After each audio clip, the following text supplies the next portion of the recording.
नमस्कार दोस्तों, welcome back to our YouTube channel solution with JB. तो उत्तराखंड एलटी एग्ज़ाम 2024 जिसमें कि आज हम पैडागोजी की बात करने वाले हैं। इसमें आपको वन लाइनर क्वेश्चन देखने को मिलेंगे पैडागोजी के, और सारे इंपॉर्टेंट क्वेश्चन हैं। ठीक है, तो बिना टाइम वेस्ट किए बढ़ते हैं पहले क्वेश्चन की तरफ। ठीक है,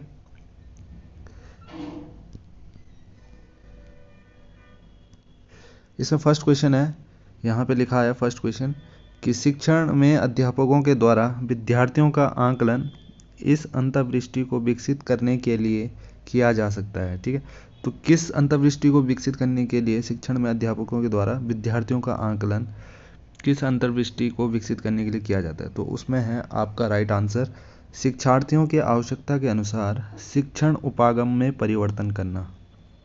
जो आपके शिक्षण उपागम जो होते हैं, ठीक है, उसमें जो भी चेंजेस करने हैं वो उसके विद्यार्थियों के आवश्यकता के अनुसार करने पड़ते हैं। ठीक है, अगर विद्यार्थी को किसी चीज़ में अगर समझ नहीं आ रहा है, जैसे हम विद्यार्थियों का आकलन कर रहे हैं और पढ़ा के अगर उस चीज़ को मतलब उस चीज़ का बेनिफिट नहीं मिल पा रहा है, तो हमें क्या करना चाहिए? शिक्षण उपागम में क्या करना चाहिए? परिवर्तन करना चाहिए। और किसके अकॉर्डिंग करना चाहिए? शिक्षार्थियों के अनुसार, बालकों के अनुसार। नेक्स्ट है इसमें सेकंड क्वेश्चन, पियाजे के अधिगम के संज्ञानात्मक सिद्धांत के अनुसार। अब एक क्वेश्चन तो इसी में क्वेश्चन में बन गया कि पियाजे ने कौन सा सिद्धांत दिया था? संज्ञानात्मक, कॉग्निटिव जिसे बोलते हैं हम। ठीक है, कॉग्निटिव। कॉग्निटिव के अनुसार संज्ञानात्मक संरचना को संशोधित करने वाली प्रक्रिया को कहा जाता है। ठीक है, तो पियाजे के अधिगम के संज्ञानात्मक सिद्धांत के अनुसार संज्ञानात्मक संरचना को जो संशोधित किया है उस प्रक्रिया को हम क्या कहते हैं? उसको कहते हैं निवास, कहते हैं अकोमोडेशन। ठीक है, तो इसमें क्या होता है कि पूर्व ज्ञान में जो नए ज्ञान को संशोधित करना। अब जो पुराना ज्ञान होगा, पुराने ज्ञान में हम जब नया ज्ञान ऐड करते हैं या संशोधित करते हैं तो उसको हम क्या कहते हैं? अकोमोडेशन या निवास।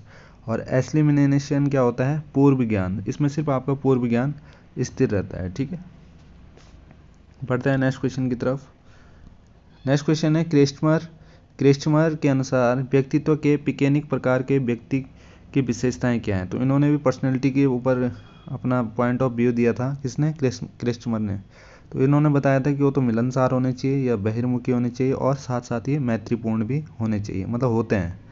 इन्होंने ये बताया है कि जो पिकेनिक प्रकार के व्यक्ति होते हैं उनकी विशेषताएं ये हैं, मैत्रीपूर्ण होते हैं मतलब दोस्त वगैरह बनाते हैं, बहिर्मुखी होते हैं, मिलनसार होते हैं, खुले मिजाज के होते हैं, है ना।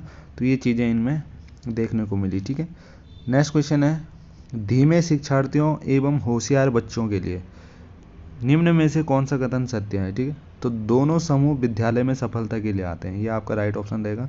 ठीक है, अब ऐसा नहीं है कि जो धीमे मतलब कमज़ोर विद्यार्थी होंगे वही स्कूल जाएंगे, ऐसा तो है नहीं, है ना। होशियार बच्चे होंगे या इंटेलिजेंट बच्चे जो होंगे वही सफलता के लिए स्कूल में आएंगे, ऐसा नहीं है। दोनों समूहों को ही विद्यालय में सफलता के लिए आते हैं। ठीक है, चलो बढ़ते हैं नेक्स्ट क्वेश्चन की तरफ। व्यवहार के कारण व्यवहार में परिवर्तन ही अधिगम है, या डेफिनेशन किसने दी है या परिभाषा जो है वो किसने दी है? तो आपका सीधा ऑप्शन होगा जेसी गिलफोर्ड। जेसी गिलफोर्ड ने बताया है कि जो व्यवहार के कारण व्यवहार में होने वाले जो परिवर्तन ही अधिगम कहलाता है। तो ये आपका जेसी गिलफोर्ड ने कहा है। ठीक है, नेक्स्ट है, व्यवहार के अर्जन में उन्नति की प्रक्रिया को अधिगम कहते हैं। व्यवहार के अर्जन में उन्नति की प्रक्रिया को अधिगम कहते हैं। ठीक है, तो यह परिभाषा दी है आपकी चार्ल्स ई स्किनर ने। किसने दिया है? स्किनर ने दिया है। ठीक है, तो आपने ये पता होना चाहिए, जैसे ये वाला क्वेश्चन है, ये वाला क्वेश्चन है, ये फैक्ट वाइज है, सीधा आपको पता होना चाहिए।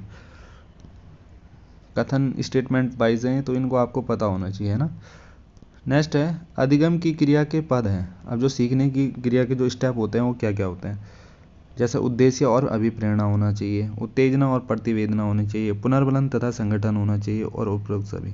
तो ये भी सही है, ये भी सही है, ये भी सही है, और उपरोक्त सभी आपका राइट आंसर हो जाएगा। ठीक है, उद्देश्य और अभिप्रेरणा होनी चाहिए, और उत्तेजना और प्रतिवेदना, और पुनर्बलन और संगठन, साथ ही साथ ये ऑप्शन आपका राइट रहेगा, डी वाला, उपरोक्त सभी। नेक्स्ट क्वेश्चन है, थॉर्नडाइक द्वारा प्रस्तुत सीखने के प्रमुख नियम है। अब थॉर्नडाइक जो हैं उन्होंने कौन कौन से नियम दिए हैं? तो प्रभाव का नियम भी थॉर्नडाइक का है, रीडनेस तत्परता का भी है, अभ्यास का भी है, प्रैक्टिस का भी है, उपरोक्त सभी, ये सभी है। तो ये सभी क्या हो जाएगा आपका? राइट हो जाएगा। ठीक है, नेक्स्ट है क्वेश्चन, अधिगम अंतरण से अभिप्राय किसी विचार के नए क्षेत्र में विनियोग से है, यह परिभाषा दी है पैटरसन ने। किसने दी है? पैटरसन ने। ठीक है, जो अधिगम होता है, अधिगम अंतरण से अभिप्राय किसी विचार के नए क्षेत्र में विनियोग से, किसी विचार के नए क्षेत्र में विनियोग से है, ये आपका कथन दिया है पैटरसन ने। ठीक है, चलो होपफुली आपको ये समझ आए होंगे, क्वेश्चन अच्छे लगे होंगे। चलो बढ़ते हैं नेक्स्ट क्वेश्चन की तरफ। नेक्स्ट है इसमें क्वेश्चन कि कंप्यूटर आधारित शिक्षण प्रारूप की रचना की थी। कंप्यूटर आधारित शिक्षण जो है वो प्रारूप की, उसकी जो स्ट्रक्चर बनाया था, जिसने भी बनाया था उसकी रचना किसने की थी, तो उसका नाम बताना है। उसका नाम है डेनियल डेविस और लॉरेंस स्टुलको ने। डेनियल डेविस और लॉरेंस स्टुलको ने। ठीक है, नेक्स्ट क्वेश्चन है वास्तविक स्मृति में याद किया जाता है। अब जो वास्तविक मतलब हम देखते हैं, रियल देखते हैं जो आमने सामने, तो उसमें स्मृति में जो याद किया जाता है वो क्या होता है, किस तरीके से उसको याद किया जाता है, तो उसका तरीका होता है क्रमबद्धता से, सीक्वेंस से चलता है हर चीज़, है ना, सीक्वेंस से। ठीक है, नेक्स्ट क्वेश्चन है यह कथन किसका है, परिणामों के तत्कालिक ज्ञान से प्रेरणा प्राप्त होती है। परिणामों के तत्कालिक ज्ञान से प्रेरणा प्राप्त होती है, तो ये आपका कथन है वुडवर्थ का। ठीक है, नेक्स्ट क्वेश्चन है प्रेरणा छात्रों में रुचि उत्पन्न करने की कला है, यह मत किसका है। प्रेरणा जो है वो छात्रों में रुचि उत्पन्न करता है, तो ये कला किसकी है, थॉमसन का है ये। ठीक है, स्टेटमेंट। नेक्स्ट है भूख तथा प्यास प्रेरक हैं। अब भूख है और प्यास है, ये हमें लगती है, तो मतलब ये पहले से लगती है ना, जन्मजात। ऐसा तो नहीं है कि किसी ने बताया कि हाँ भाई अब तुम्हें भूख लगने वाली है तो तुम पानी पियो, नहीं, ये अपना आप ही होता है, स्वतः ही होती है क्रिया, है ना। तो भूख और प्यास कैसे प्रेरक हो गए आपके, जन्मजात प्रेरक। नेक्स्ट क्वेश्चन है प्रेरणा के उत्पत्ति का अर्जित कारण है। ठीक है, तो वो है प्रेरणा के उत्पत्ति का अर्जित कारण है रुचि। प्रेरणा से ही हमें, अभी इसमें लिखा था ना, प्रेरणा छात्रों में रुचि उत्पन्न करने की कला है, तो वही है कि जो प्रेरणा होती है वो क्या हमें डेवलप करती है, रुचि की कला डेवलप करती है। ठीक है, नेक्स्ट है मानसिक आयु का विचार दिया। मेंटल एज की अगर हम बात करें, मानसिक आयु का जो स्टेटमेंट है या थिंकिंग है जो भी है वो किसने दिया है, तो वो दिया आपका बिने ने। बुद्धि लब्धि सूत्र की रचना की थी। बुद्धि लब्धि की सूत्र की रचना की थी टर्मन ने। ठीक है, तो बुद्धि लब्धि जो सूत्र होता है वो होता है आपका मेंटल एज बटे क्रॉनिकल एज इंटू 100, मतलब मानसिक आयु बटे वास्तविक आयु गुणा 100। तो इससे हम क्या निकालते हैं, उसकी बुद्धि लब्धि। ठीक है, कि वो बच्चा तेज है पढ़ने में या कमज़ोर है, कैसा है, उस बुद्धि लब्धि के सूत्र के द्वारा ही पता चलता है। बिने ने पहले बुद्धि परीक्षण की रचना की थी, कब की थी, 1905 में। नेक्स्ट क्वेश्चन किस मनोवैज्ञानिक ने बुद्धि को 7 प्रमुख योग्यताओं का समूह बताया। तो किस मनोवैज्ञानिक ने बुद्धि को 7 प्रमुख योग्यताओं का समूह जो बताया है वो आपका थर्स्टन है। ठीक है, 7 प्रमुख योग्यताएं बताई हैं उन्होंने। ठीक है, बुद्धि के, बुद्धि की प्रमुख विशेषता है, तो बुद्धि की जो प्रमुख विशेषता होती है एक तो जन्मजात होती है। वैसे तो हम प्रायोरिटी जन्मजात को देंगे, क्योंकि हम कोई भी बालक है, कोई भी बच्चा है, वो जन्म से ही सीख कर आता है, पहले से ही वो सीख कर आता है, या उसकी बुद्धि पहले से ही रहती है। ठीक है, और वो या अर्जित भी करता है, ऐसा भी बोल सकते हैं। अगर ये दोनों ऑप्शन होंगे तो दोनों करना, अगर दोनों नहीं होंगे, अलग अलग होंगे, जन्मजात अलग होगा, अर्जित अलग हो, तो पहले जन्मजात को प्रायोरिटी देना आप। ठीक है, बढ़ते हैं नेक्स्ट क्वेश्चन की तरफ।